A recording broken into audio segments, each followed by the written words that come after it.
Madame, bonsoir. Monsieur, bonsoir. Tout est le réel plaisir de vous avoir. Tous les mercredis, espace 20h30, 22h. Pour ceux qui sont en Afrique centrale, c'est dans le cadre de regard sur les communes. Nous parlons des problèmes liés aux collectivités territoriales décentralisées. Pour ce jour, d'ailleurs, une thématique principale pour nous permettre de remuer les ménages pendant les 90 minutes qui nous sont d'ailleurs assignées pour ce programme. Nous parlerons donc de la gouvernance locale face aux défis actuels de l'Afrique. Une question, en fait, je voudrais dire une thématique fondamentale qui va nous permettre maintenant de voir le rôle des uns et des autres, qui fait quoi, en quelque sorte. De toute manière, nous essayerons de comprendre ces défis que devront désormais relever les collectivités territoriales décentralisées. Ça, c'est l'essentiel de la thématique de ce soir. Ça sera bien sûr avec un panel assez consistant pour les besoins de la cause. Nous allons d'ailleurs les présenter avec beaucoup de plaisir. Je m'en vais présenter ce conseiller municipal que nous avons reçu déjà une fois sur ce plateau, qui nous fait honneur d'être là ce soir. Damien Makon Mahoum, conseiller municipal. Il est d'ailleurs investi sous la bannière du PCRN. Je voudrais dire le Parti camerounais pour la réconciliation nationale, je crois. Il est conseiller municipal auprès de la commune de Matom. Alors, monsieur le conseiller, bonsoir. Bonsoir, M. Bénin. Bonsoir à mes co-panélistes. Bonsoir à tous ceux qui assurent la production et la mise en onde de ce programme. Bonsoir à vos millions de téléspectateurs. Merci de m'avoir invité. C'est toujours avec beaucoup de plaisir que nous recevons vos expertises sur ce plateau. Oui, c'est toujours un plaisir pour nous aussi, au Parti camerounais pour la réconciliation nationale, de participer à l'édification des masses et à donner notre point de vue sur la marche de la cité. Merci de nous faire cet honneur. Vous êtes donc là en tant que conseiller municipal, n'oubliez pas. Oui. J'imagine que vous avez traversé cette route-là, Matom-Douala, sans souci, hein, avec tous ces deuils. On nous a dit qu'il y a eu un accident vendredi dernier, il y en a encore eu un autre tout récemment. Dieu vous a protégé et nous espérons qu'il vous protégera aussi au retour. Que Dieu soit loué et que l'âme de ceux qui nous ont devancés repose en paix. Malheureusement, la nationale numéro 1 est considérée, numéro 3, je veux dire, est considérée de nos jours comme un des axes les plus mortifères du Cameroun. Peut-être du fait de l'imprudence des chauffeurs, peut-être du fait des routes même qui ne sont pas très bonnes. Des routes qui ne sont pas bonnes, mais très certainement du fait de la conjugaison de tous ces facteurs qui font en sorte que, hélas, bon nombre de Camerounais s'avancent vers un chemin inéluctable pour tout le monde, pour nous tous qui sommes des êtres humains. Je demande tout simplement que des mesures soient prises au sein des syndicats pour que la formation des chauffeurs soit davantage accélérée. Parce qu'il me semble que le tragique accident de la semaine dernière qui a vu partir 18 ou 19 personnes. 19 personnes. Parmi lesquelles une dame qu'on allait enterrer tous ses enfants. Voilà. Sinon également enterrer avec elle. Fort malheureusement, il semble, d'après les premiers éléments que j'ai à ma disposition, que entre autres facteurs, il doit y avoir un mauvais dépassement et un excès de vitesse. Donc des causes purement humaines. Je ne dis pas que ce sont simplement ces causes-là qui expliquent tous les accidents. Il peut en avoir d'autres. Mais je crois que si les syndicats prennent à bras le corps la formation de leurs membres, si les pouvoirs publics se battent pour nous donner davantage de voies de communication plus aisées à la circulation. Je pense par exemple à l'autoroute Douala-Yaoundé qui peine à sortir du Boisseau depuis 10 ans. On est à 60 km seulement. Je crois que des efforts devraient être consentis de ce côté-là pour que les Camerounais voient de moins en moins d'accidents. En tout cas, nous avons donné la parole à l'homme politique. Hein. C'est pour cela qu'on voulait vous mettre d'ailleurs dans le champ de cette émission pour vous permettre d'être davantage plus dégagé.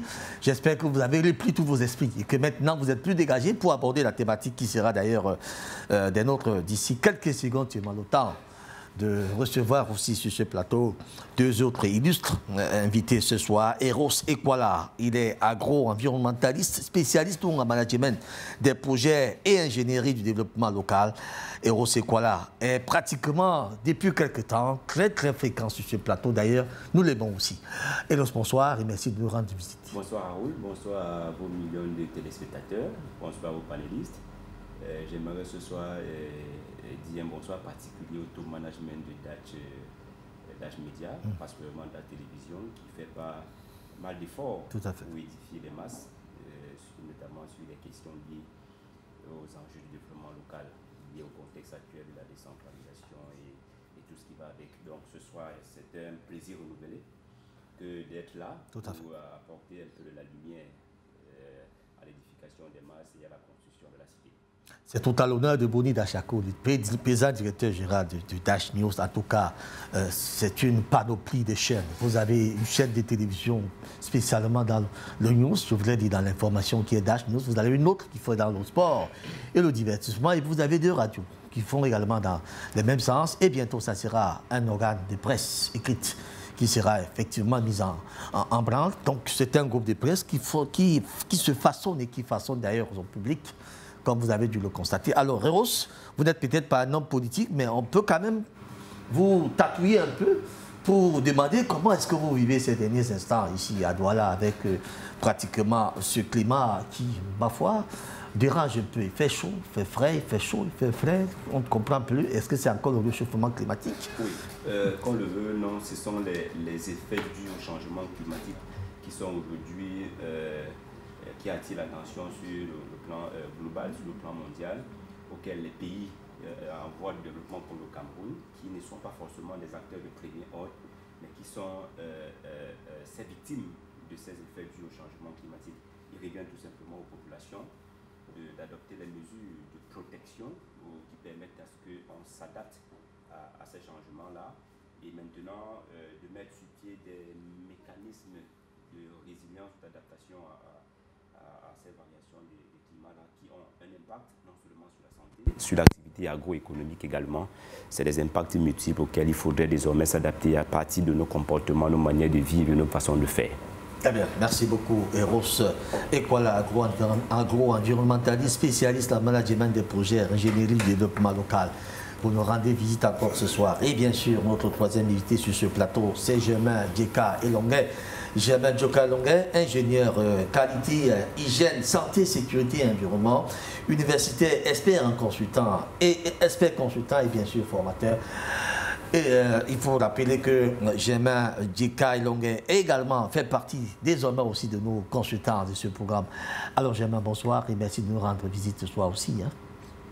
Bonsoir Raoul, bonsoir à nos copanélistes, bonsoir à toute l'équipe technique, bonsoir aux millions de téléspectateurs, tout particulièrement aux responsables, aux gestionnaires des collectivités territoriales décentralisées. Et ce programme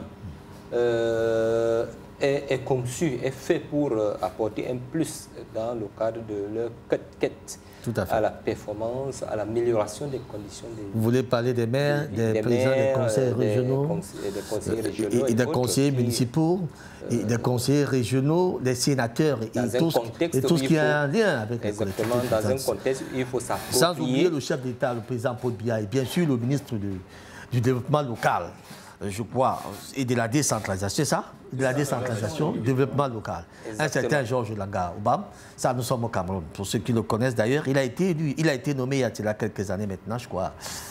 C'est l'un des rares ministres quand même qui essaie de se mettre en branle malgré les préoccupations qui n'en finissent pas, mais il essaie de se battre. Nous lui disons d'ailleurs bonsoir ce soir, monsieur le ministre.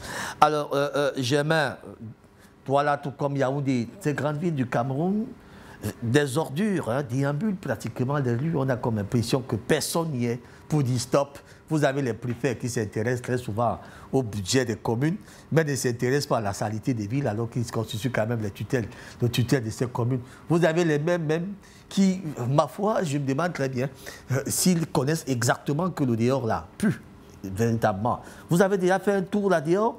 À quoi ça ressemble ce dehors? Effectivement, Raoul, il est suffisamment aisé pour tout visiteur, tout résident de nos métropoles de se mettre à l'évidence de ce que la question d'hygiène et salubrité n'est pas la chose la mieux entretenue. Du coup, on se retrouve dans des tas d'immondices, on baigne dans une pollution. Des ordures ménagères, allez-y. Vous avez peur de prononcer les mots? Pas des odeurs nauséabondes et qui envahissent les espaces publics, les espaces marchands jusque dans nos... les chaussées sont déjà touchées, les marchés alors n'en parlons plus. Lorsque vous roulez maintenant, prenez l'axe de Makepe-Moussoké, là où il y a ce marché-là, vous allez voir que les poubelles sont déjà en route là. Les véhicules montent déjà sur les ordures ménagères. Nous avons une structure ici, à Douala, qui est chargée de gérer cette histoire-là. On trouve ces camions-là quelquefois dans quelques racatis. Dans quelques quartiers, vous voyez deux bonhommes là, deux individus qui font semblant d'enlever des ordures ménagères. Mais de quoi se moque-t-on, franchement? C'est quand même celui. À un moment donné, on est obligé. On est obligé parfois d'étaler ce genre de faiblesses pour que les gens comprennent que la situation devient déjà grave. Mais alors, très grave. Monsieur le Président de la République, tout va mal dans votre pays qu'on appelle le Cameroun, avec ce qu'on appelle les ordures ménagères. Douala et Yaoundé pullulent totalement dans un bourbier de ce type-là. Hélas, impossible même d'ailleurs de garder sa santé. Personne ne fait 3 jours sans tomber malade aujourd'hui à cause de ces affaires des ordures ménagères, ces odeurs qu'on aspire de par-ci et par-là. Ça vaut la peine d'en parler pour que ces pouvoirs publics prennent véritablement le taureau par les cornes. Nous allons donc maintenant planter définitivement le décor pour la thématique qui nous intéresse. Allons voir avec ce décryptage qui nous vient bel et bien du Sénégal. Vous allez suivre ça avec beaucoup de passion. Nous parlons effectivement des défis des collectivités territoriales décentralisées en Afrique. C'est tout de suite. Et après, on vient pour le déballage.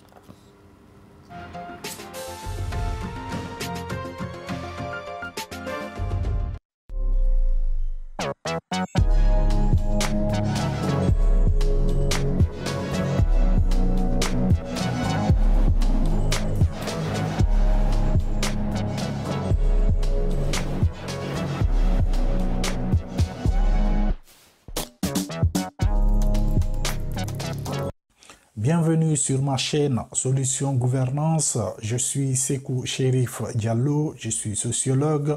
Ici, nous aborderons des sujets relatifs à la décentralisation et au développement local. Dans cette nouvelle vidéo, nous essayerons de présenter les défis des collectivités locales en Afrique, notamment les défis économiques, techniques, les défis en termes de ressources humaines, les défis politiques et de gouvernance, mais aussi ceux liés à la coordination et à la gestion de projets.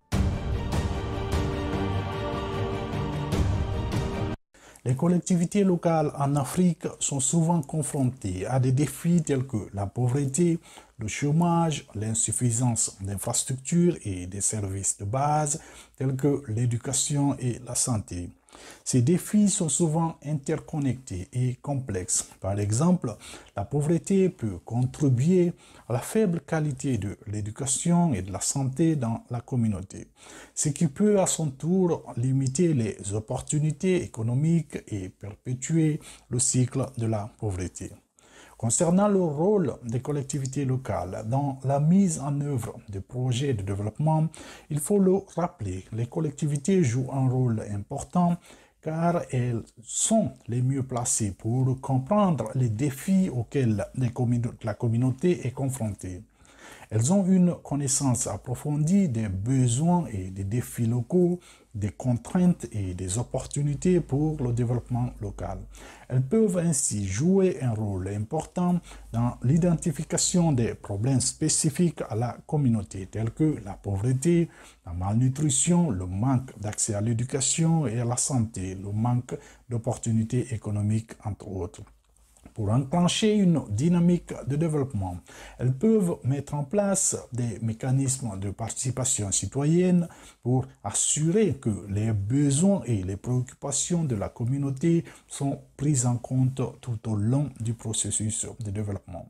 Cela peut inclure, par exemple, la tenue de consultations publiques, la mise en place de comités de développement communautaire, la participation des groupes de femmes ou encore des jeunes.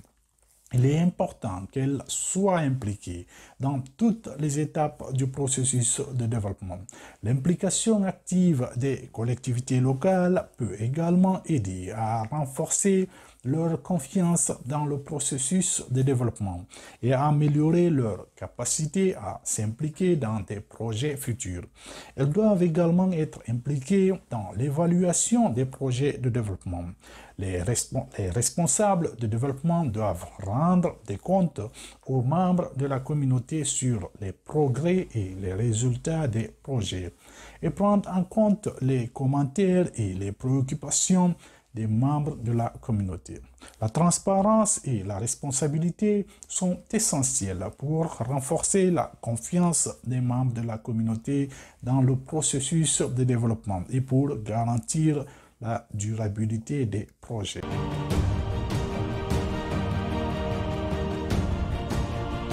Les collectivités locales en Afrique manquent souvent des ressources financières, techniques et humaines pour mettre en œuvre des projets de développement.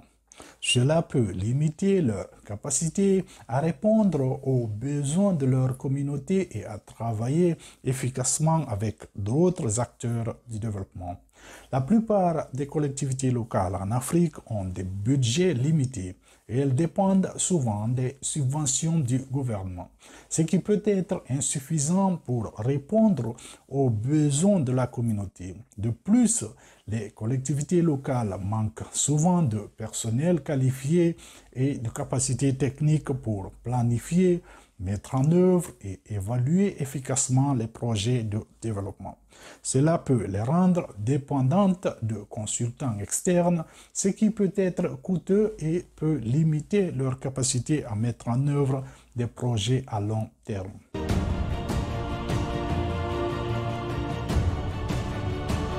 Les collectivités locales en Afrique sont souvent confrontées à des défis politiques et institutionnels. Elles peuvent manquer d'autonomie politique et administrative et être soumises à des politiques et des programmes qui ne sont pas adaptés à leurs besoins locaux. Elles peuvent également être confrontées à des défis de gouvernance tels que la corruption et le manque de transparence qui peuvent entraver la mobilisation des ressources et la participation des communautés locales. La mauvaise gouvernance et la corruption peuvent avoir un impact négatif sur la confiance de la population dans les institutions locales et dans les projets de développement. Cela peut conduire à une résistance de la part de la communauté locale qui peut ne pas vouloir participer au projet de développement en raison de préoccupations concernant la corruption et la mauvaise gestion des ressources. De plus, la corruption peut également entraîner une allocation inappropriée des ressources, ce qui peut aggraver les inégalités et nuire aux groupes les plus vulnérables. Il est donc essentiel de renforcer la gouvernance locale et de lutter contre la corruption pour améliorer non seulement l'efficacité des projets de développement, mais aussi favoriser l'engagement de la communauté. Cela peut être réalisé en améliorant la transparence, la responsabilité et la participation des citoyens dans la gestion des ressources et des projets de développement, en mettant en place des mécanismes de contrôle et de supervision et en renforçant la formation et les capacités des agents locaux. De plus, il est important de promouvoir une culture de redevabilité et de transparence dans les institutions locales.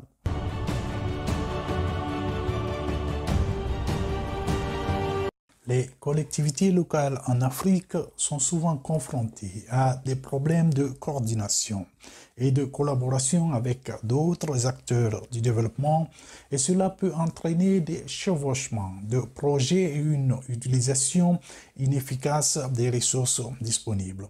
Les acteurs du développement peuvent avoir des priorités et des approches différentes pour la réalisation des projets de développement. Ainsi, les collectivités locales peuvent se retrouver dans une situation où elles travaillent sur des projets similaires ou concurrents, ce qui peut entraîner des gaspillages de ressources, de temps et de compétences. Par exemple, une ONG peut mettre en place un projet de développement visant à améliorer l'agriculture dans une région, alors que le gouvernement travaille déjà sur un projet similaire. Les collectivités locales doivent donc travailler à développer des mécanismes de coordination et de collaboration avec les différents acteurs du développement afin de maximiser l'impact de leur projet et d'assurer une utilisation efficace des ressources disponibles. Les collectivités locales peuvent aussi avoir des capacités limitées en termes de planification et de gestion de projets de développement, ce qui peut les rendre moins compétitives dans l'obtention de financement et des ressources pour leurs projets. Cela peut entraîner des retards dans la mise en œuvre de projets de développement et une utilisation inefficace des ressources disponibles. Elles doivent donc renforcer leurs capacités en matière de planification et de gestion de projets de développement pour améliorer leur compétitivité et leur efficacité dans la mise en œuvre de projets de développement. Dans les prochaines vidéos, nous parlerons de la lutte contre la pauvreté, quelques stratégies mises en place dans certains pays africains, les résultats obtenus et les insuffisances de ces stratégies.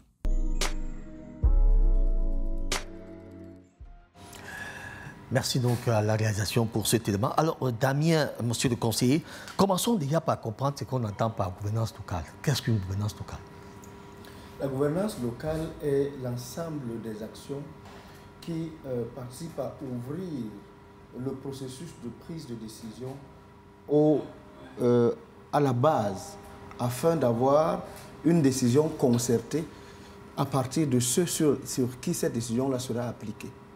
C'est-à-dire qu'on doit prendre en compte les desiderata de ceux sur qui les décisions sont appliquées. C'est ça la gouvernance locale. C'est-à-dire les populations. Les populations. C'est pour cela que la gouvernance locale est fortement liée à ce qu'on appelle aujourd'hui les collectivités territoriales décentralisées, parce que c'est elles qui appliquent sur le terrain la gouvernance locale. Alors, peut-être autre chose que le conseiller? Oui. Peut-être une ou deux précisions, c'est que le concept de gouvernance locale vient d'abord du mot gouvernance. Je crois que j'ai même là longtemps défini ici. C'est un ensemble de processus qui vise l'exercice du pouvoir, qu'il soit politique, économique ou politique, ou alors social. Maintenant, lorsque cela vient à intégrer l'aspect local, c'est-à-dire l'ensemble de ces mécanismes-là qui donc, utilisent donc les ressources locales pour la promotion, pour le développement des richesses que nous appelons régulièrement les valeurs ajoutées. C'est dans cette considération, il y a trois piliers essentiels. Le processus, qui est le premier pilier, les mécanismes, qui est le deuxième pilier, et les institutions d'accompagnement qui constituent le troisième pilier. Donc, de façon claire, c'est un ensemble de mécanismes qui visent la gouvernance ou alors l'exercice du pouvoir ou de l'autorité du point de vue politique, économique, social, en utilisant un certain nombre de piliers, de mécanismes et d'acteurs qui sont, un, l'État, deux, la société civile et trois, le secteur privé et la société civile qui constituent dans des ensembles d'acteurs qui interviennent, qui doivent intervenir dans ce qu'on appelle aujourd'hui la gouvernance locale. Eh bien, Germain, peut-être? Oui, un mot pour dire que l'exécutif communal et les autres structures de gestion ne doivent pas perdre de vue le fait que la gouvernance locale est... en fait, il s'agit de l'exercice d'un pouvoir qui leur a été donné, qui leur a été cédé, qui leur a été concédé pour le bien d'un certain nombre de communautés. C'est pour ça que je vais résumer en disant que la gouvernance locale, comme vous parlez de la démocratie, est donc la gestion de cette chose, de ce pouvoir cédé, de cette chose publique, avec les communautés et pour les communautés. Comme pour parler de la démocratie, comment on dit un gouvernement du peuple, par le peuple et pour le peuple. Exactement. Vous avez tout simplement paraphrasé un peu. Exactement. Très bien. Bon, conseiller, le premier défi serait peut-être la gouvernance locale elle-même au sein des collectivités territoriales décentralisées. Oui. Est-ce que ce n'est pas le premier défi là-bas, l'idée?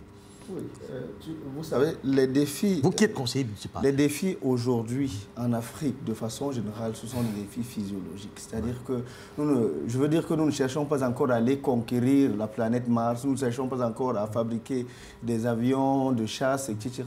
Nos défis sont encore se loger, se vêtir, se nourrir, se soigner, etc. Et ceux qui sont au contact premier de ces défis-là que vivent les populations au quotidien, ce sont les collectivités territoriales décentralisées. Des régions jusqu'aux communes. Qui sont des régions, au Cameroun, les régions et les communes. De ce point de vue, donc, l'importance des collectivités territoriales décentralisées ne peut plus être débattue. D'ailleurs, il vous souvient qu'en 2021, il me semble, ou 2022, au fort du mouvement des Gilets jaunes, le président Macron en France, un pays que nous allons prendre en exemple, a appelé les maires et autres élus locaux à l'effet d'ouvrir le processus de décision aux gens qui sont le plus proches des populations. Oui, le premier défi, donc, je suis d'accord, M. Bénat, le premier défi, c'est celui de la gouvernance. Celui de la gouvernance eu égard à ce que disait le président orateur. C'est-à-dire que c'est une partie, ce que les collectivités territoriales décentralisées gèrent au travers des exécutifs communaux et des organes délibérants que sont les conseils municipaux, ce sont des parties du pouvoir central qui leur sont conférées. Et lorsque ces parties du pouvoir central leur sont transférées, ils les gèrent, je suis entièrement d'accord avec lui, pour le bien des populations. Il faut donc qu'il n'y ait pas un grand gap entre ce qui est consacré dans la loi et ce qui est vécu sur le terrain. Parce que, je répète, les collectivités territoriales décentralisées n'exercent que des pouvoirs qui leur sont transférés par le pouvoir central. Donc, le préalable, c'est que le pouvoir central leur transfère d'abord des compétences. Ces compétences, aujourd'hui au Cameroun, qui sont contenues dans les lois de 2004, celles sur l'urbanisation de 2012, et jusqu'à la loi numéro 2019/024 du 24 décembre 2019 portant Code général des collectivités territoriales décentralisées, ce sont un ensemble de prérogatives qui leur sont reconnues, mais qui, pour être exercées, doivent leur être, le pouvoir doivent leur être transférés par le pouvoir central. D'ailleurs, en plus des pouvoirs, il faut que les ressources leur soient transférées. Maintenant, lorsque on parle de l'hypothèse que cela est donc effectif, le premier défi, je me répète, c'est le défi de la gouvernance. Parce que, alors que nous, depuis 1996, nous sommes dans un État unitaire décentralisé, il semble, de la petite expérience que j'ai depuis 2020, que les collectivités territoriales décentralisées n'aient pas les ressources humaines propres à amener, à planifier, réaliser et contrôler les projets de développement. C'est là le premier défi. Or, le Code général des collectivités territoriales décentralisées a émis deux hypothèses. La première hypothèse, c'est qu'il fait d'abord obligation aux collectivités territoriales décentralisées de former en début de mandat tous leurs élus locaux. C'est une obligation légale. Sauf que lorsque cette obligation légale pèse sur les collectivités territoriales décentralisées, il faut que les moyens pour ce faire puissent suivre. Mais en attendant que les moyens suivent, je comprends, nous ne sommes pas dans un État bougrement riche. En attendant donc que ces moyens soient transférés pour que les élus locaux soient formés, le Code général des collectivités territoriales décentralisées, par le biais de l'article 22, alinéa 2, permet à ce que lorsqu'un maire, lorsqu'un exécutif communal, sans qu'il y ait un besoin en technicité, peut-être relative à l'agriculture, peut-être relative aux pêches, il puisse demander au gouvernement central, via les délégations régionales, les délégations départementales et d'arrondissement, de leur transférer, leur remettre les personnels disponibles qui puissent les accompagner dans le cadre dans ce cadre-là. Donc oui, je suis d'accord, le premier défi, c'est le défi de la gouvernance. Mais il y a, si vous permettez, un deuxième défi qui est important, je l'ai déjà évoqué, le défi économique. C'est que nous avons quand même vécu de 1960 jusqu'à 1996, du moins du point de vue des textes, sur la base d'un État central hyper fort, qui qui jusqu'à l'heure actuelle a du mal à lâcher du lest.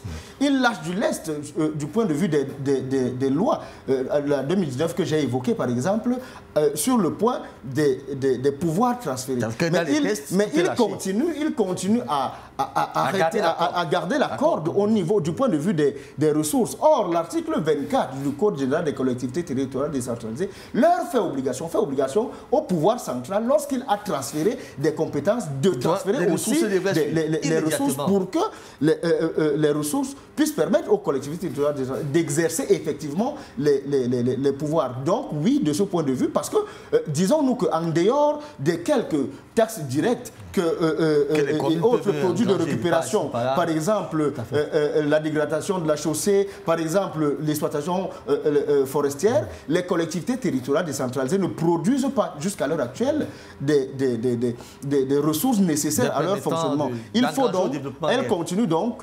C'est une tare qu'il faut améliorer, je suis d'accord, mais elle continue à attendre jusqu'à l'heure actuelle les CAC et autres. La TDL, elle est récente. La décentralisation. La DGD, elle est récente, la TDL est récente, mais il faut en fait que l'État central comprenne qu'il faut lâcher du lest au niveau des ressources, ne pas seulement dire. Parce que je finis par là. Rappelez-vous, M. Bena, qu'en dehors de la sécurité, de la défense et des affaires étrangères, toutes les autres compétences de l'État central sont transférées aux collectivités territoriales décentralisées. Et donc, les ressources doivent suivre. L'article 25, justement, 24.2 demande justement que 15% des ressources de l'État soient transférées aux collectivités territoriales. En tout cas, c'était une loi qui a été votée même par des députés de l'Assemblée nationale, pas des 15% du budget de l'État qui doivent être retransmises, n'est-ce pas, aux collectivités territoriales décentralisées. Nous n'en sommes qu'à 7%, si j'ai très bonne mémoire. Tout à fait, vous avez entièrement raison. Très bien. Alors, Eros, nous parlons tout à l'heure des premiers défis politiques et de gouvernance. À partir de là, tout peut s'engager. Oui, il est évident qu'à partir du défi de la gouvernance, même si le terme de bonne gouvernance vous crée toujours des problèmes. Ça pose toujours un problème. Ça pose toujours un problème parce qu'en réalité, il devrait, dans un monde des saints, avoir ce qu'on appelle la bonne gouvernance. Mais puisqu'on est dans un monde des pêcheurs et puis des gens qui font qu'à leur tête, il peut avoir mauvaise gouvernance. Donc du coup, on estime que... donc il faut bonne et mauvaise.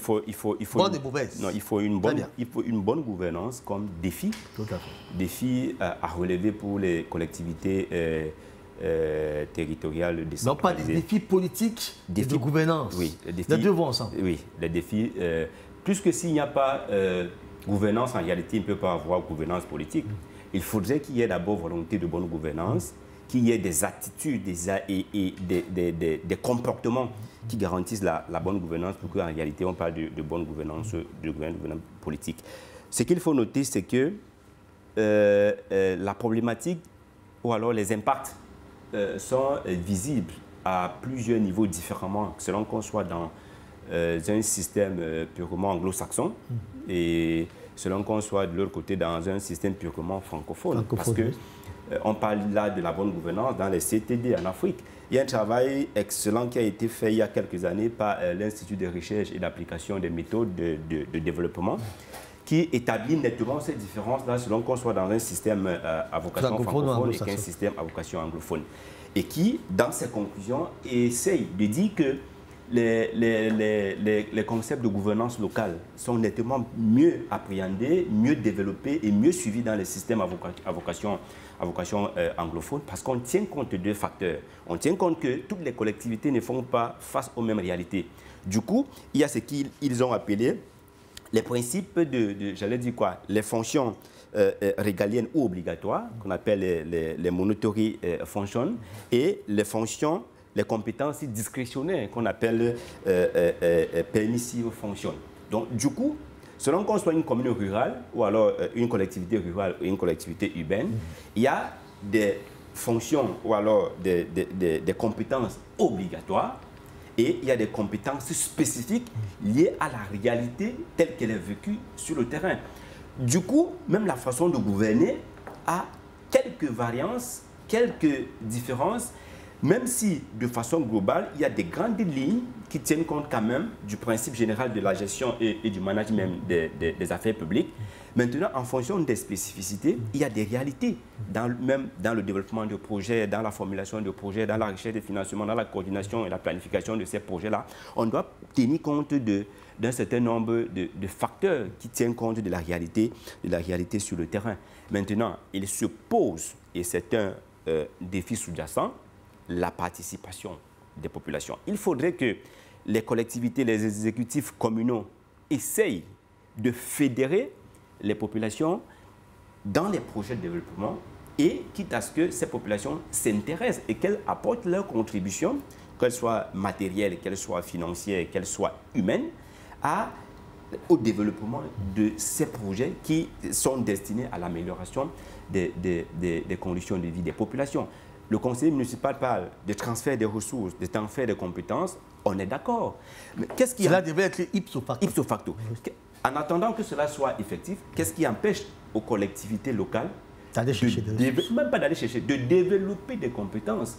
Nous parlions ici, il y a un moment dans l'une des émissions, du rapport qui pourrait exister entre les comités locaux de développement et les collectivités locales de développement. Vous allez vous rendre compte que les comités locaux de développement ont beaucoup de compétences, assez de compétences même, que les collectivités décentralisées peuvent capitaliser en attendant qu'on les transfère les ressources telles que c'est prévu dans les différentes lois.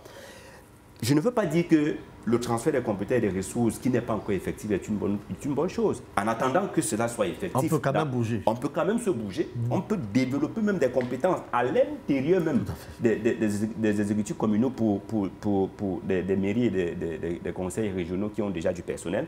À l'intérieur de ces organismes-là, on peut développer des compétences. Je vous prenais l'exemple de quelqu'un qui peut arriver comme agent de bureau, qui progressivement suit des formations, des coachings et autres, qui devient un cadre, non seulement sur le plan de la production, mais également sur le plan de tout ce qu'il y a comme réponse aux défis qu'on est en train d'énumérer. Très bien.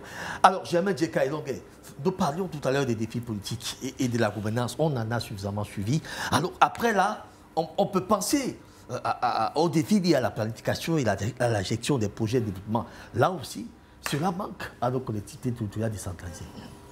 Oui, effectivement, mais avant de revenir là-dessus, je voudrais attirer l'attention des exécutifs locaux sur le risque de tomber dans le piège qui a pris nos États au moment des indépendances. C'est-à-dire que... Allez-y droit au but, le piège. C'est-à-dire que le colon a, à un moment donné, accordé l'indépendance tout en retenant un certain nombre de codes, en retenant un certain nombre de codes pour pouvoir manipuler. Et nos États, jusqu'aujourd'hui, n'ont pas pu décoller parce qu'ils n'ont pas su, n'est-ce pas, s'approprier effectivement... Du concept de décentralisation? Non, du concept d'indépendance. Ils n'ont pas pu s'approprier, c'est-à-dire que c'est détaché complètement du colon. Et je pense que le même problème va se poser avec les collectivités territoriales parce que l'État central, certes, accorde un certain nombre de privilèges ou des prérogatives. Oui, des prérogatives aux communes. Mais les collectivités elles-mêmes tardent à s'approprier ces avantages-là, à s'approprier.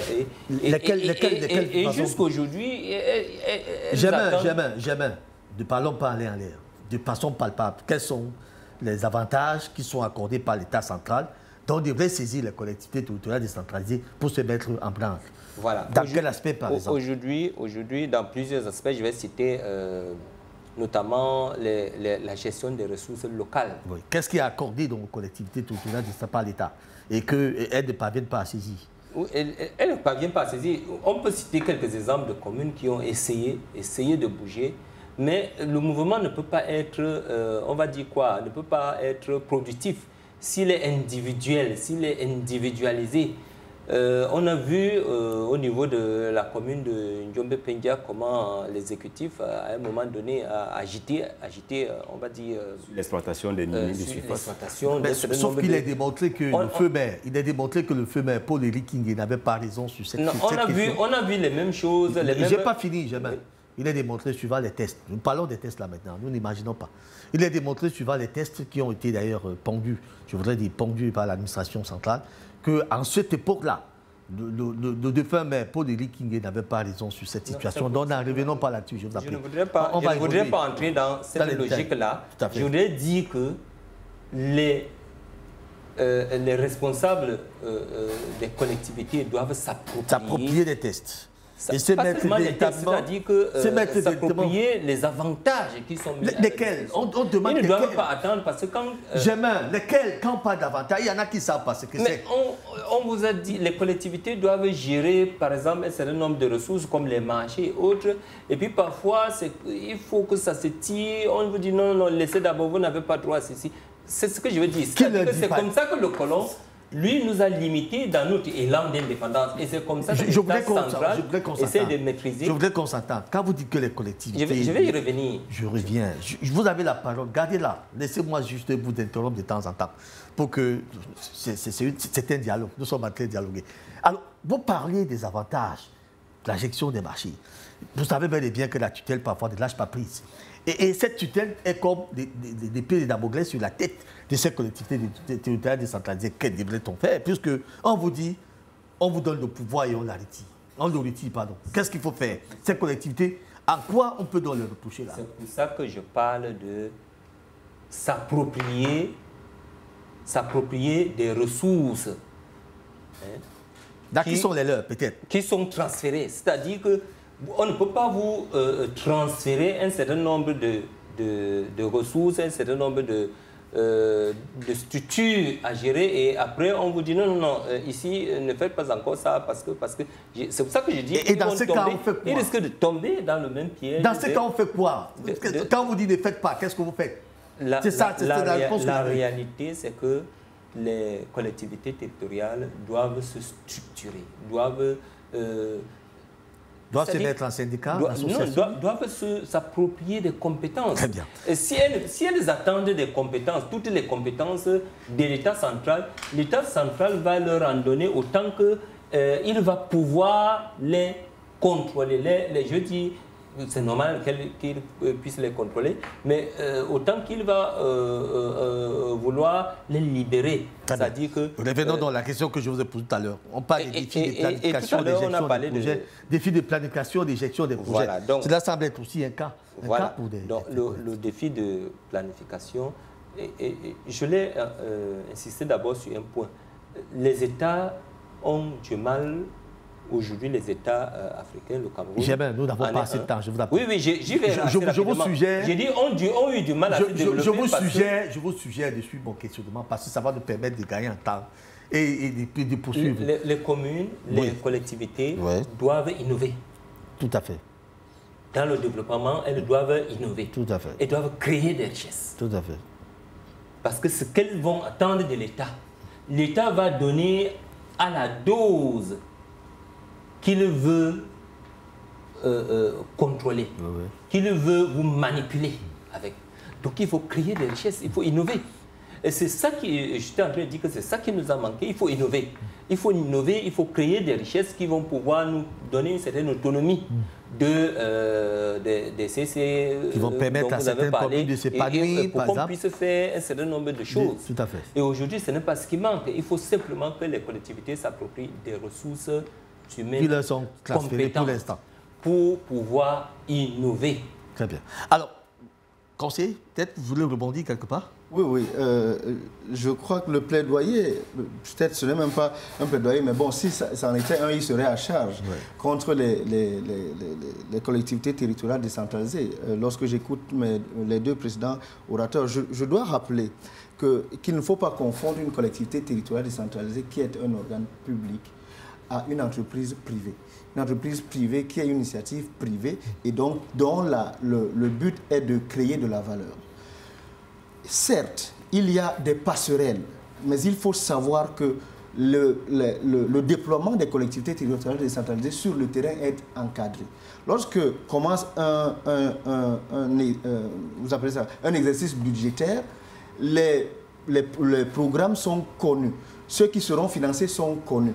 Et donc, les collectivités territoriales décentralisées viennent s'insérer dans ces programmes-là. Par contre, parce que si vous exagérez dans la façon d'insinuer que les collectivités territoriales décentralisées peuvent créer des richesses, vous risquez de les amener ailleurs. Par contre, il y a des ressources qui leur sont propres, qui leur sont naturelles, sur lesquelles elles peuvent capitaliser.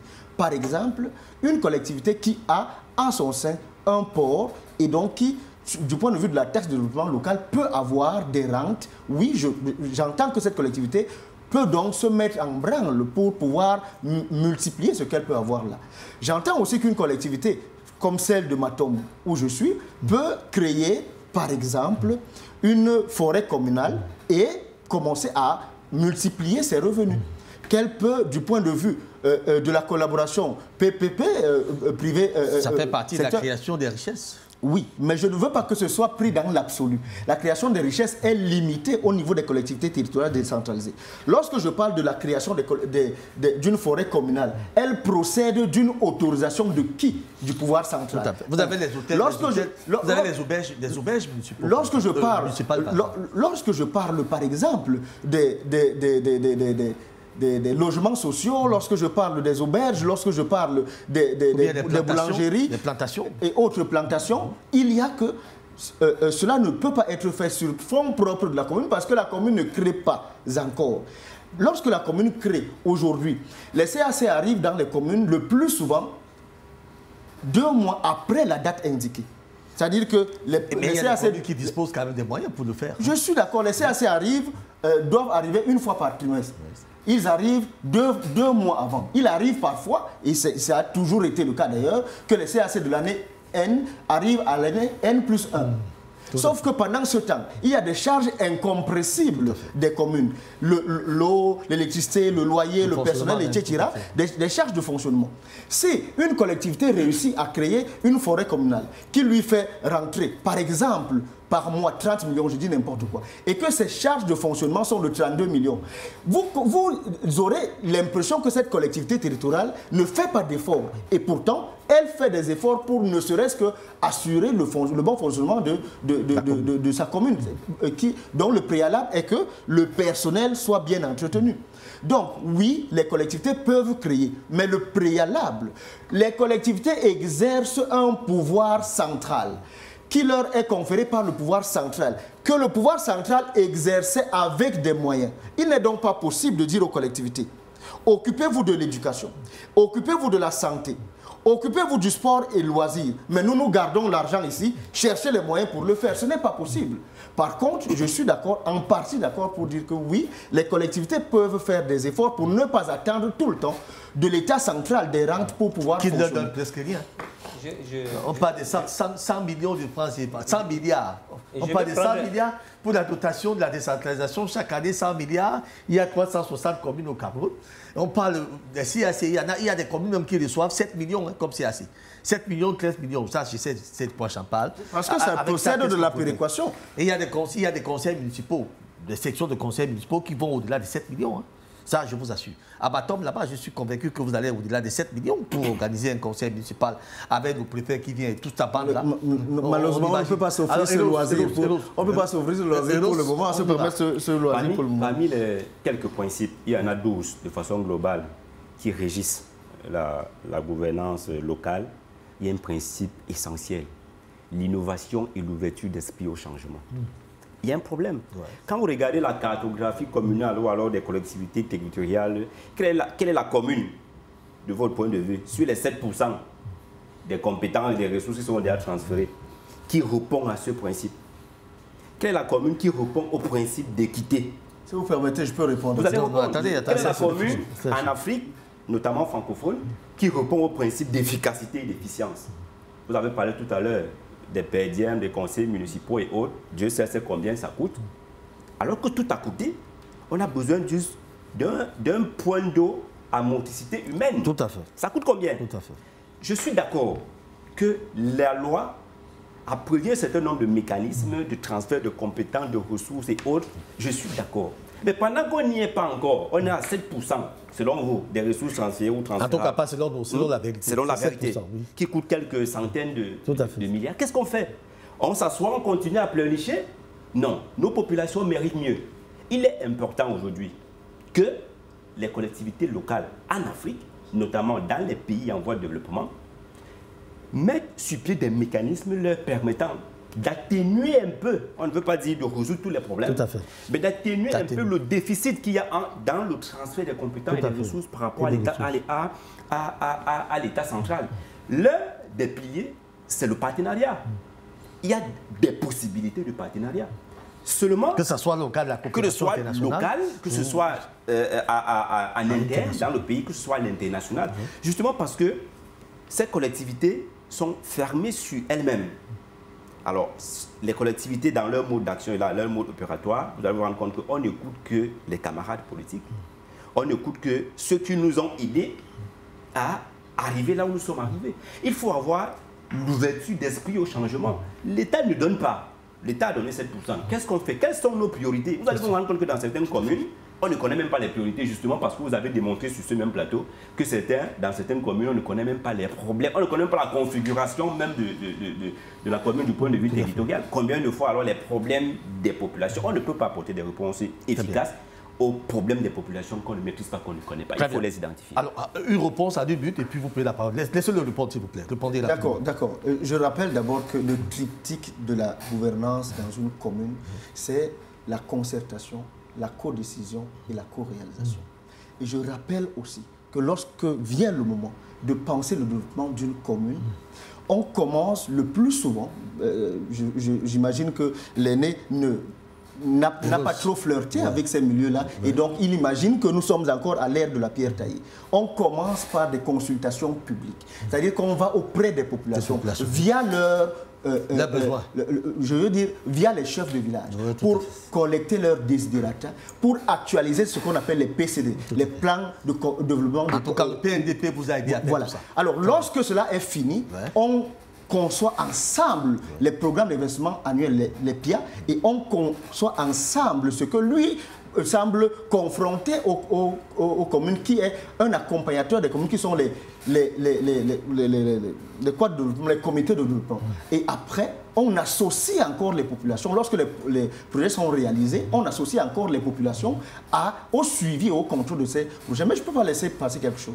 Parce qu'il imagine qu'il n'y a pas d'innovation dans les communes aujourd'hui. C'est pas qu'il imagine. Non, je lui donne deux exemples. Je lui donne deux exemples clairs. Vous n'avez pas la politique, mais je suis obligé d'évoquer cet exemple-là. La commune de Massok-Sonloulou est la première au Cameroun, depuis 1953, la première, elle est PCRN, à avoir acheté sur fonds propres de la DGD un engin de travaux publics, une niveleuse. Avec le maire Batoum, qui aujourd'hui ne l'utilise pas seulement en Massok-Sonloulou. Le principe est simple. Toute la Sanaga maritime, que vous soyez maire du RDPC, du SDF ou de l'UNDP, si vous avez du carburant, vous prenez cet engin, vous l'utilisez. Premier exemple. Deuxième exemple, dans le cadre de la coopération internationale, le projet COICA, la mairie de Matom a depuis 2020, M. Mbena, depuis 2020, nous avons réussi à construire 26 forages, dont 25 avec PMH et un solaire, grâce à la coopération avec la Corée du Nord, avec la Corée du Sud. C'est dire qu'aujourd'hui, les maires, c'est faire insulte aux maires qui se déplacent au quotidien. Non, personne n'a insulté. Moi, j'ai eu depuis 2020 à signer en tant que conseiller municipal 3 ordres de mission aux maires de Maton pour qu'ils se déploient à l'international pour aller chercher les ressources nécessaires pour le développement de ma commune. Et donc, je ne peux pas accepter que l'on considère que nous sommes encore à l'état d'un guerre taillé. On allait appliquer jamais la parole du président. Donc, je vais revenir sur ce que j'ai dit un peu plus tôt, l'innovation. Le conseil municipal s'est défendu. Nous ne sommes pas à charge contre l'exécutif local. Tout à fait. Il faut bien qu'ils comprennent cela. Mais nous voulons ouvrir les yeux sur les exécutifs locaux, sur les possibilités qui existent. Tout à fait. Quand nous parlons de l'innovation, il faut que les exécutifs locaux enlèvent de leur tête qu'elles peuvent tout faire. Il faut s'approprier des compétences. Je prends un exemple très précis.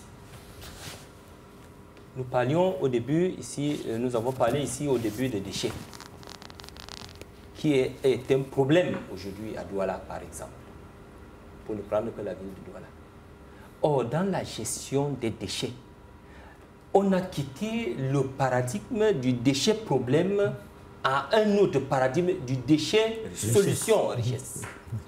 Ou déchet richesse. Mais ça demande un certain nombre de compétences pour s'inscrire dans cette logique-là. Logique, et ne plus avoir à dépenser pour se débarrasser des déchets, mais plutôt à profiter de la substance qui existe dans ces objets. Et ça, il faudrait que toutes les collectivités territoriales n'ont pas les compétences.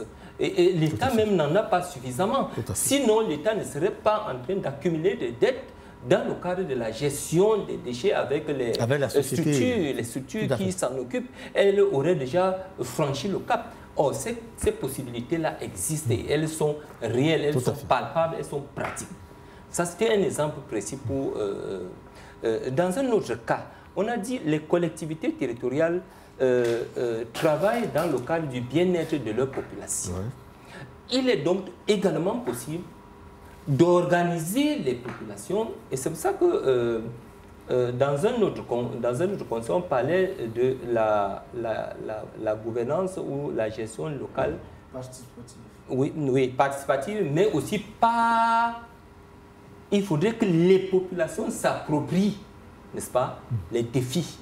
Je ne suis pas sûr qu'il y a une commune qui ne le fait pas aujourd'hui au Cameroun. Non, s'approprier, il ne suffit pas simplement de le discours, c'est-à-dire qu'il faut aller dans la pratique. Il faut aller dans la pratique. Dans la pratique, c'est faire comme il faut poser des actes. En Russie, on a fait à l'époque, au niveau local, on a multiplié les kolkhozes, les structures qui sont capables. Il faut que les collectivités territoriales s'arrangent à attirer les investissements, à organiser la production. Sans richesse, on ne peut pas continuer à attendre que l'État va donner, qu'on va aller chercher à l'extérieur et tout. On n'en aura jamais suffisamment pour, n'est-ce pas, tout à fait. Pour satisfaire développer son plan pour satisfaire ces populations, pour faire véritablement avancer les choses. Tout à fait. Eros, oui. Pour souhaiter rebondir. Oui, il faut préciser que la thématique qui nous réunit, c'est la problématique de la gouvernance locale en Afrique. Les défis actuels de l'Afrique. L'Afrique.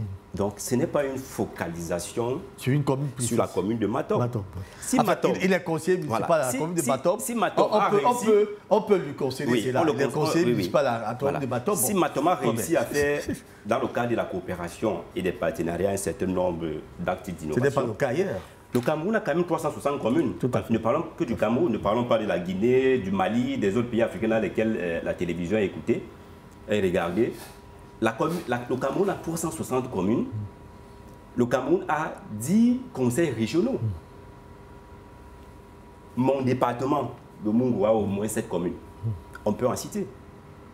Donc, si seulement la commune de Matom, sur 360 communes et 10 conseils régionaux, a apporté des innovations salutaires, il reste maintenant à voir l'opérationnalité. Mais dans le Mungu, quand même, il y a la commune de Bodalé, qui fait aussi des choses très sérieuses. Ça fait 10 communes. Je vous invite à aller voir. Ça fait 10 communes sur 360. Ça ne veut pas dire que... Qu'il n'y en a pas. Oui, nous ne sommes pas en train de dire que les communes ne font absolument rien. Ouais. Justement parce que lorsqu'on parle des contraintes auxquelles ces communes sont confrontées, tout le monde est d'accord. Tout à fait. Maintenant, lorsqu'on dit, malgré ces contraintes, voici ce que vous pouvez faire, on n'est plus d'accord. Non, ce n'est pas de cela qu'il est question. Tout à fait. Il est question, nous sommes dans un programme pédagogique. Tout à fait. Qui a vocation de permettre à informer, et à ceux qui sont encore dans le laxisme de sortir un peu, de se bouger un peu, d'utiliser les ressources locales qui sont à leur disposition. Parce qu'ici, on a démontré que les comités locaux de développement ont des ressources qui parfois sont gratuitement disponibles pour la mairie. Tout à fait. Mais justement, les mairies et les autres collectivités considèrent ces comités de développement comme étant des adversaires politiques. Justement, ça dilue l'action de ces collectivités-là. Je ne pense pas que faire la maintenance sur le réseau d'eau dans un village, tout un arrondissement manque de plombiers. alors qu'il y a un comité local de développement, il y a même les comités de quartier, il y a même les comités de sous-quartier, il y a même les comités d'inter... Qui doivent être des partenaires directs. Des partenaires directs de la commune, qui peuvent apporter leur expertise, parfois gratuitement, pour le développement, pour l'amélioration des conditions de vie des populations. Mais du coup, on se rend compte que non. Celui qui est même le président du comité de développement, là, comme il cause régulièrement avec elle, c'est sûr qu'il vise. Ce sont des actions, des attitudes qui diluent un peu la capacité ou alors la volonté de ceux qui voudraient apporter leur expertise au développement local. Alors, je vous permets de souffler un peu en allant du côté de la régie voir un peu ce reportage qui vient du Togo. Nous allons suivre ensemble ces appuis du programme de décentralisation et gouvernance locale au Togo. Et nous revenons pour les débats.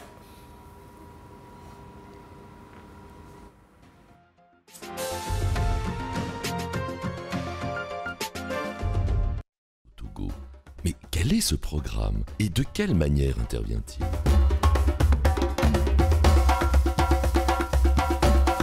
Le programme décentralisation et gouvernance locale, c'est avant tout le fruit d'un engagement conjoint entre le ministère fédéral allemand pour la coopération économique et le développement et l'Union européenne pour appuyer le gouvernement togolais à la mise en œuvre de son processus de décentralisation au Togo. C'est la GIZ, la coopération technique allemande, donc, qui est mandatée par ces deux institutions pour mettre en œuvre ce programme. Le protocole vise à appuyer la mise en œuvre de la décentralisation au Togo à travers un appui conseil aux partenaires au niveau national et local dans 4 domaines d'intervention. La mise en œuvre de la décentralisation à travers un appui conseil et un renforcement des capacités des cadres du ministère de l'administration territoriale, de la décentralisation et du développement des territoires, mais aussi de la fêtière des communes du Togo ou encore de l'École nationale d'administration. L'amélioration des prestations communales avec un renforcement des capacités des administrateurs communaux, élus, techniciennes et techniciens, et des acteurs locaux.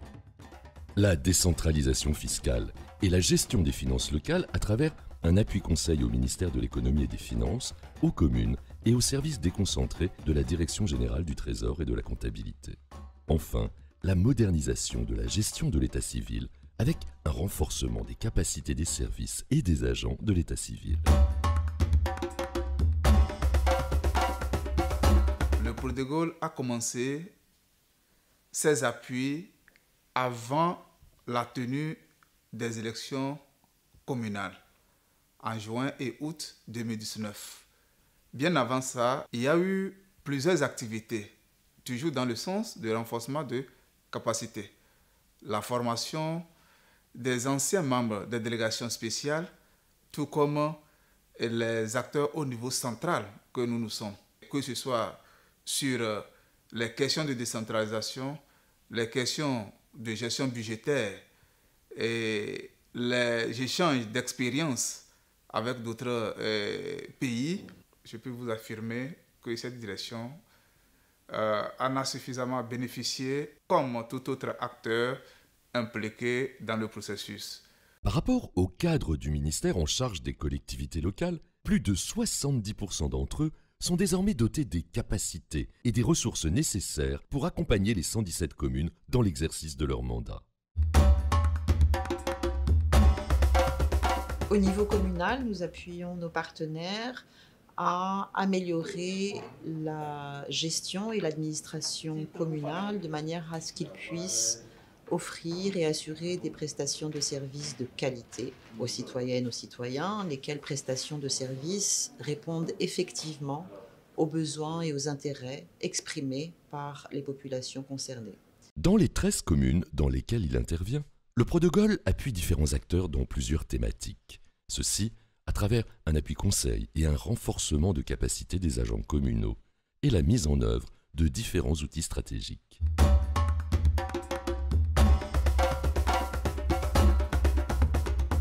Par rapport à l'état civil, avant nous avons des problèmes pour faire l'archivage. Mais avec l'appui du protocole, désormais, nous avons des archives, des actes que nous faisons au niveau de l'état civil.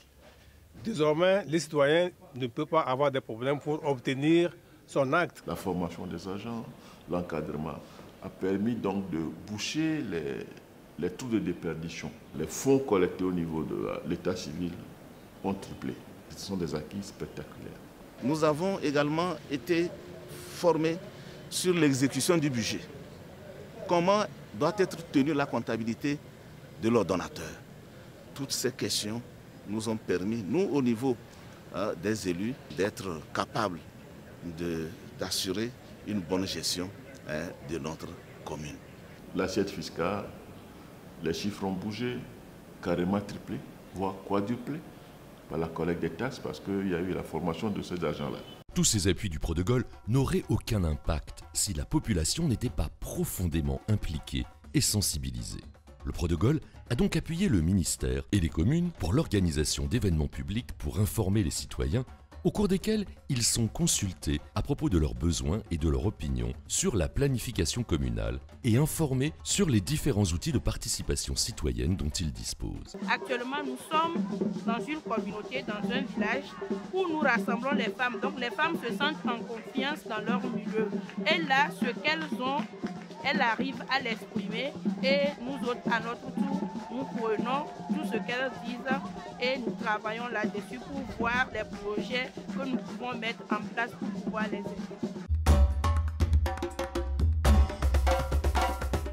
La plateforme des ESC de Cloto a reçu une subvention de la part du Prodegol, programme de décentralisation et gouvernance locale, dans la mise en œuvre de la campagne de sensibilisation sur la décentralisation.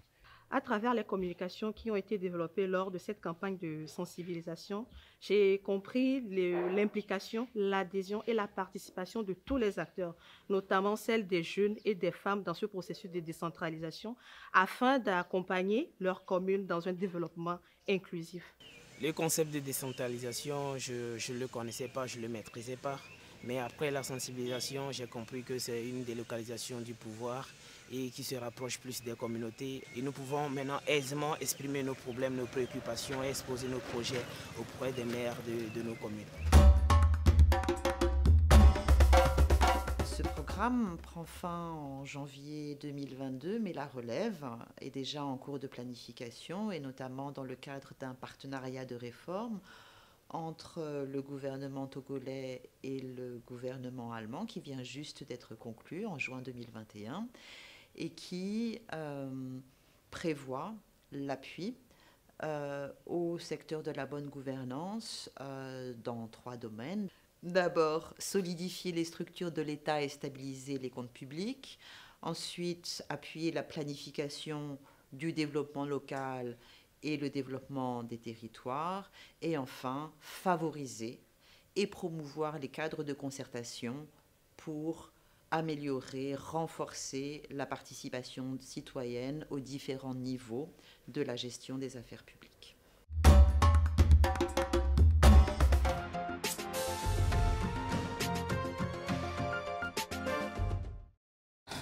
Alors, il y a un élément essentiel qu'on a tendance à oublier, la formation. J'aime dire et donc, la formation.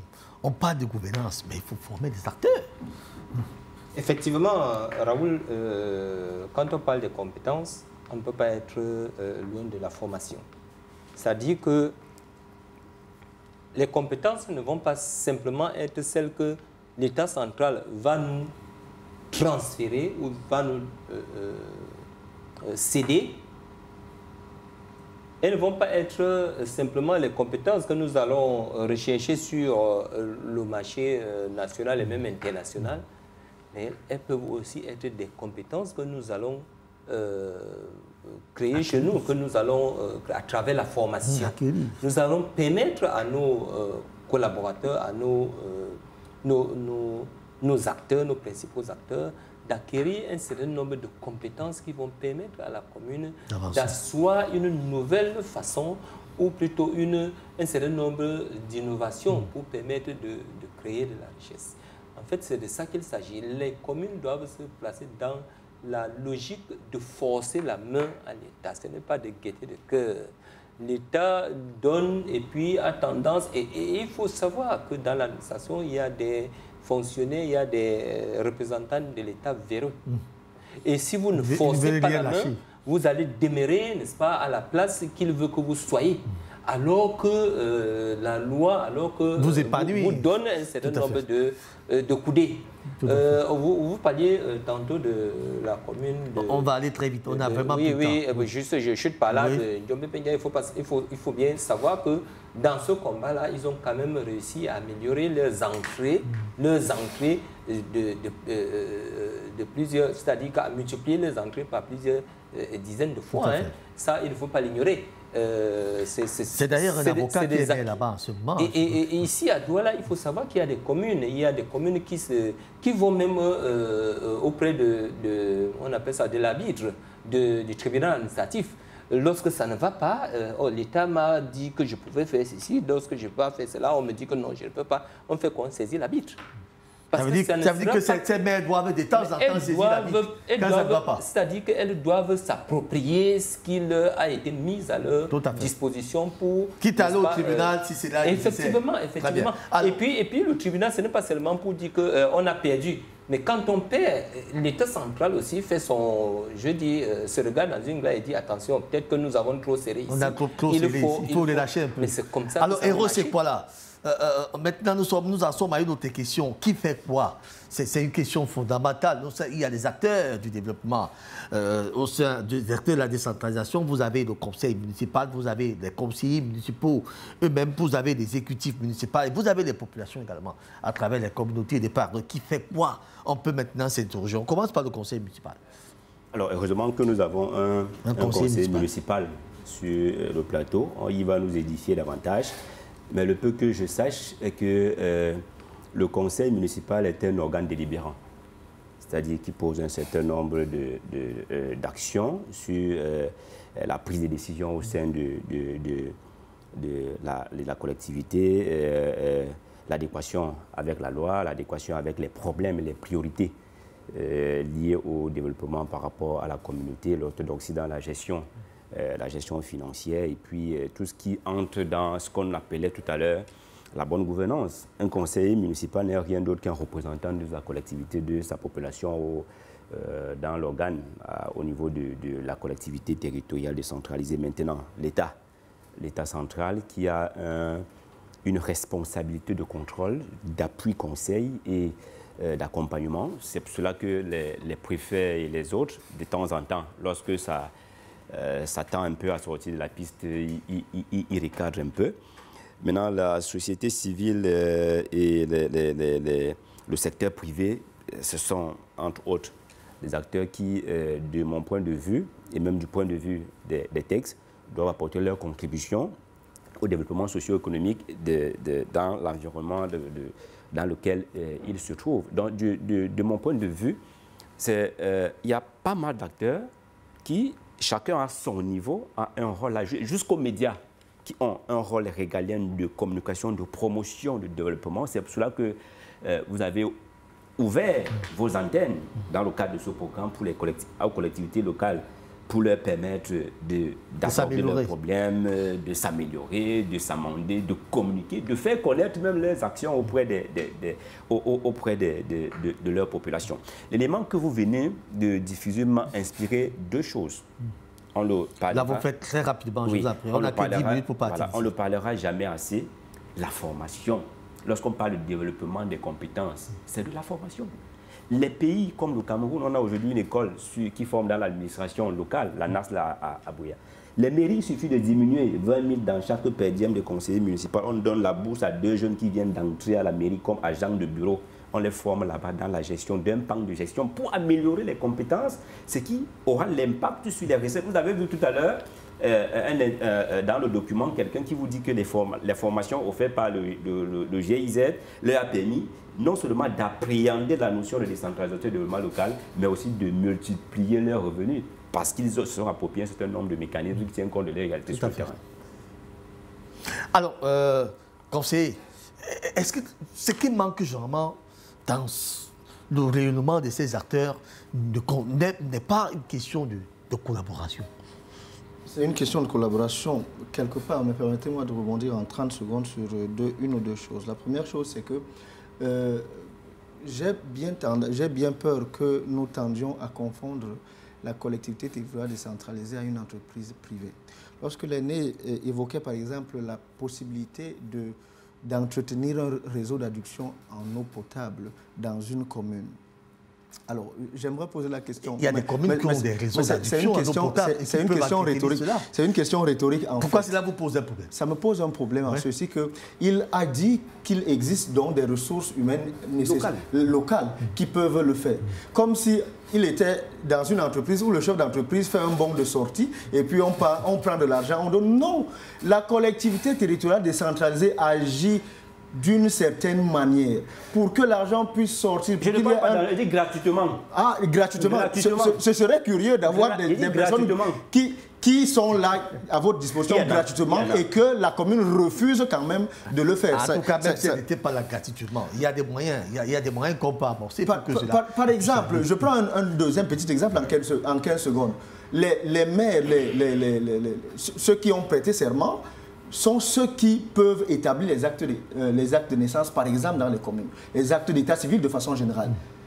Est-ce que vous savez que lorsqu'un enfant vient à 10 ans, 12 ans, vous dire qu'il n'a pas un acte de naissance, vous, le maire, vous n'avez pas compétence pour lui refaire un acte de naissance, il doit passer par un jugement supplétif. C'est vous dire combien il est compliqué pour une commune, une collectivité, un élu local d'agir directement. Maintenant, sur le plan de la collaboration, il faut d'abord, je réitère ce qu'il a dit, parce qu'il l'a très bien dit fort à propos, les élus locaux sont là pour élaborer, pour planifier, élaborer, mettre en œuvre et suivre les projets de développement. Mais je répète que la loi doit être respectée. Cette idée selon laquelle la loi est là, on doit vous donner, mais on ne vous donne pas encore créer, cette idée ne me va pas. On doit créer, mais en même temps, il faut que la loi soit respectée. Lorsque les représentants du peuple se sont assis et on dit qu'une certaine fraction des ressources de l'État doit être affectée au CTD, cela doit être fait. Ça ne doit pas être au gré de l'État central, ça doit être fait. C'est pour cela que le plaidoyer est fait par le Sénat, qui représente les collectivités territoriales décentralisées, pour que cela soit mis en œuvre. Donc, je disais, pour revenir sur votre question, que les élus locaux font donc leur travail, les représentants de l'État auprès de la commune, c'est le préfet. Il est juge de la légalité des actes. Donc, lorsque les actes sont posés par l'exécutif communal et sont transférés auprès du préfet, il juge simplement de la légalité. Il y a le secteur privé et vous faites bien d'évoquer le secteur privé, justement parce que le secteur privé, lui, collabore de quelle façon? C'est lui qui réalise en fait les projets. C'est-à-dire qu'on fait un appel d'offres. Si c'est au-delà du 4-9, on fait un appel d'offres et il faut qu'il y ait des personnes qui ont l'assiette financière nécessaire pour pouvoir exécuter des projets. Et donc vous avez aussi ce problème, et c'est ça qui fait en sorte que les taux d'exécution des budgets soient inférieurs parfois à 50%, c'est que vous ne parvenez pas à avoir des prestataires susceptibles d'avoir l'assiette financière nécessaire pour exécuter des projets. Donc, c'est ces trois personnes-là qui s'imbriquent, c'est-à-dire la collectivité territoriale elle-même, l'État, dont le pouvoir de contrôle et de la légalité est géré par le préfet dans les communes et malheureusement, le gouverneur dans les régions, parce que ça ne devrait pas être le cas. Je ne sais pas pourquoi c'est malheureusement. Malheureusement, parce que, attention, le préfet est préfet d'un département. Et donc, là, ce n'est pas malheureusement. Non. Je veux dire que son pouvoir peut encore être réduit. Nous militons pour que son pouvoir soit réduit. Parce qu'il y a un certain nombre d'actes. Mais sur le gouverneur, qui est gouverneur d'une région, il a le pouvoir de contrôle sur le président d'une région. Ça ne vous pose pas un problème, alors c'est curieux. Peut-être que ça vous pose un problème, moi ça ne me pose aucun problème. Non, le gouverneur ne peut pas avoir le pouvoir de contrôle sur quelqu'un qui lui est quasiment égal, c'est-à-dire le président du conseil régional. Permettez-moi, avant d'arriver à vous, Germain, allons prendre ce dernier élément, il est très intéressant quand même. Nous rentrons à la régie. Nous voyons l'engagement maintenant des jeunes maliens. C'est au Mali, jeunes engagés pour la gouvernance locale, c'est au Mali. Nous suivons ça et nous revenons forcément pour des conclusions.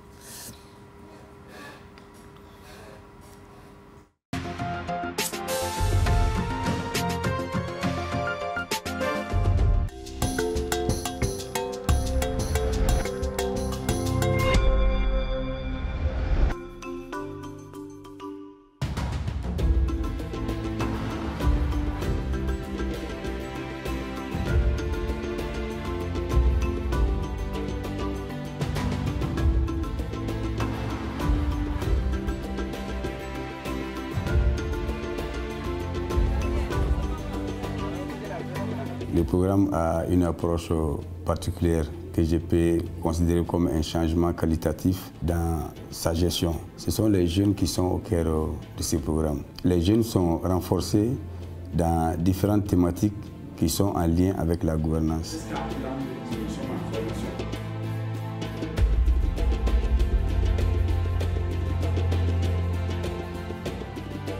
D'habitude, les structures de gestion d'eau potable, ils ne faisaient pas de restrictions. On ne savait même pas qu'ils sont là pour la communauté. Grâce à ces programmes, ces structures font leurs restrictions et on essaie d'élaborer avec des plans d'action. Le progrès que moi j'ai constaté dans la communauté, la citoyenneté en eux, et aussi leur participation aux activités de la mairie. Parce qu'avant, la population ne s'intéresse pas beaucoup. Grâce au projet, chaque personne arrive à exercer son rôle. Et la population, quand elle est informée de l'utilisation de son argent, et vraiment elle devient très très dévouée pour faire face à son devoir.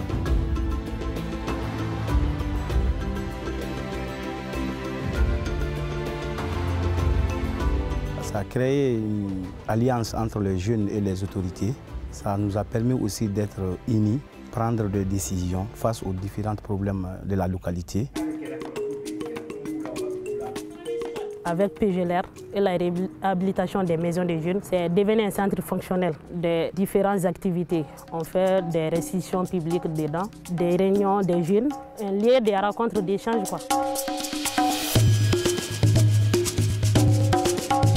Quand on se réfère un peu à l'histoire de la situation que le Mali traverse, la situation d'insécurité, ce sont les jeunes qui ont été les plus touchés parce qu'ils constituaient une proie pour l'ennemi. La participation des jeunes à la construction du pays peut aider à transformer cette manière de voir chez les jeunes. Il arrive à aider le maire à pouvoir diffuser les informations au niveau de la commune. Ça, c'est vraiment un grand apport pour le projet. À travers toutes ces connaissances acquises, les jeunes mobilisent les populations pour participer activement au débat public, aux restitutions publiques, à payer les impôts, à s'acquitter de leurs taxes. En tant que jeune, les principales difficultés qu'on a, c'est l'insécurité dans certaines zones qui permet que les jeunes ne peuvent pas vraiment participer à des activités révélatrices de revenus. Ça a surtout entraîné l'exode et la migration vers d'autres localités. Ça met un frein au développement local.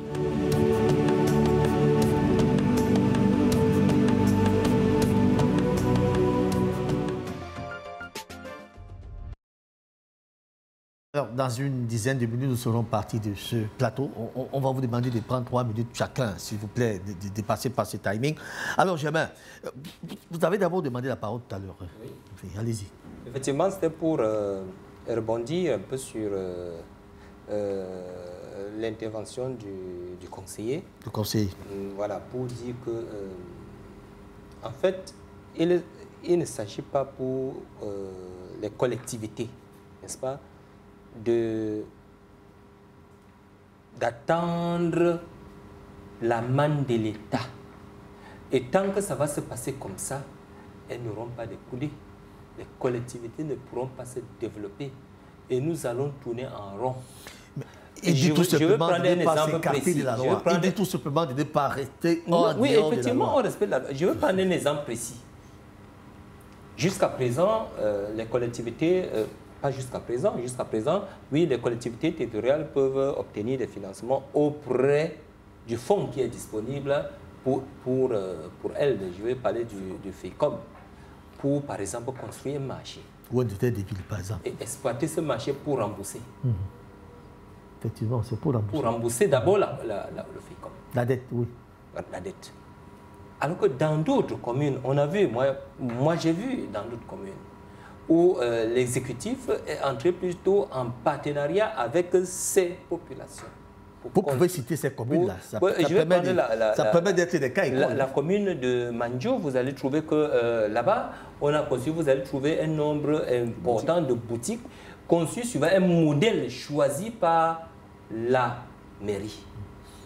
Et les populations viennent, les investisseurs locaux viennent donc financer et vont rentrer progressivement dans leur fonds au rythme que la mairie a décidé. C'est-à-dire que les boutiques que vous construisez, vous ne les mettez pas, vous ne les exploitez pas comme votre espace privé, je ne sais pas, à Douala, Yaoundé, n'importe où. Vous les exploitez tel que la commune a fixé le cap pour dire que bon, vous allez amortir cet investissement sur un certain nombre d'années et après, ça devient la propriété exclusive de la commune. Tout à fait. Très bien. Elle n'est pas allée chercher de l'argent au FECOM. Et ça fonctionne très bien. C'est une stratégie. C'est juste un petit exemple. Donc les communes, il faut innover, c'est-à-dire qu'il faut innover. Vous avez le même cas à Magba, ou un marché central de Magba, qui est même en passe d'être l'un des plus grands marchés du Noun, du département de Noun, est en train de sortir des terres. Le marché serait même, d'ici peu de temps, il sera réceptionné. Donc dans tous les cas, il y a des maires qui bougent quand même. Donc voilà un exemple. J'étais donc en train de dire que, pas que les collectivités ne font rien, si elles font. Mais elles vont faire au rythme de celui qui finance, qui donne les moyens. S'il veut que vous n'avancez pas, il sert les moyens et puis vous stagnez. Et là, vous devez décider cela, même s'il faut aller au tribunal. Tout à fait. Ça, c'est clair. Je pense qu'il est maintenant question de penser qu'on peut agir autrement. On peut agir autrement, on doit même agir autrement parce qu'on doit tirer profit des acquis que nous avons. Je vous jure, dans les 360 communes, chacune des communes a ses acquis. Le plus difficile, c'est d'identifier les acquis que nous avons dans notre collectivité et tirer profit des acquis que nous avons pour agir autrement pour le bien de nos populations. Vous parliez ici des gens qui viennent aux affaires, ils pensent que si je mets sur pied un projet qui sera rentable sur 10 ans, je ne suis pas certain il va s'asseoir dessus. Je ne suis pas certain de faire le deuxième mandat, donc forcément le projet, je ne veux pas le piloter, non. Lorsqu'on porte à cœur l'humain, lorsqu'on place au cœur de nos actions la population, on peut mettre sur pied un projet qui sera rentable sur 15 ans. Le plus important, c'est de savoir que ce projet va contribuer, 1, à l'amélioration des conditions de vie des populations, 2, à l'amélioration des revenus de la mairie, de la collectivité, pour lui permettre de faire des investissements nouveaux. On ne peut pas se rendre compte de cela si on n'a pas la vision, si on n'a pas la projection. Ici, on ne sait pas gérer la communauté. Ici, on n'a pas une certaine maîtrise de la gestion des affaires publiques, la planification, l'organisation, l'orientation et tout ce qui va avec le management des projets locaux. On ne peut pas s'en sortir. Il est important pour les collectivités de développer des compétences à travers la formation. Alors, conseiller, on a vu tout à l'heure l'implication de la jeunesse dans la gouvernance locale. Ça, c'est aussi un défi que devraient relever les communes et même les régions. Tout à fait. Permettez-moi un commentaire. Après avoir suivi ce reportage, je me suis quand même rappelé que c'est avec un ami malien que nous avons réussi à Matom à construire le premier, il parlait des déchets tout à l'heure, la première fosse septique avec un dispositif biodigesteur, de sorte que, permettez le mot, les excréments ne sont plus quelque chose de mauvais, mais quelque chose d'où on peut tirer du biogaz pour pouvoir faire la cuisine. C'est précisément chez moi-même à Matom. Et dans ma propre Vous aimez bien votre commune de Matom? Après ça, vous allez passer à la caisse. Je suis conseiller à Matom. Je suis conseiller à Matom.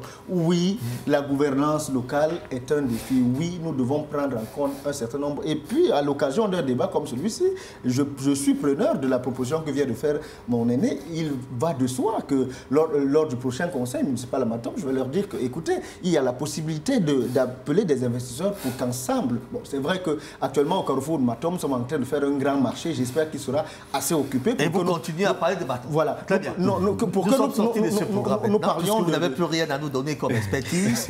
Je parlais de l'implication de la jeunesse dans la gouvernance, donc quand vous avez choisi de parler de Matom. Madame, Monsieur, merci beaucoup de nous avoir suivis ce soir. Nous avons apprécié la participation de Eros Ekwala, agro-environnementaliste spécialiste en management des projets et ingénierie de développement local. Germain Djekailoke Elongue était également présent, ingénieur qualité, hygiène, santé, sécurité, environnement, universitaire, expert, consultant et formateur, et bien sûr le conseiller municipal, le seul homme politique de ce plateau, Damien Makonde Maoum, conseiller municipal, mais il ne parlait pas du PCRN, qui est d'ailleurs sa formation politique, qu'il a d'ailleurs investi comme conseiller municipal. Merci beaucoup, monsieur le conseiller. Merci à vous. Nous espérons vous avoir très prochainement sur ce plateau, pourquoi pas. En tout cas, si votre Higachi le permet. Nous allons apprécier la réalisation de notre ami Icom Paul, bien sûr, et toute la grande équipe technique. qui l'assistait ce soir. Retrouvez ce programme en rediffusion le vendredi 21h, dimanche 18h et le lundi 22h. Je vous retrouve mercredi prochain pour une autre thématique, pourquoi pas, et que nos maires et nos présidents des conseils régionaux demeurent scotchés, car c'est pour le meilleur de l'actualité pour vous. D'ici là, portez-vous bien et à bientôt.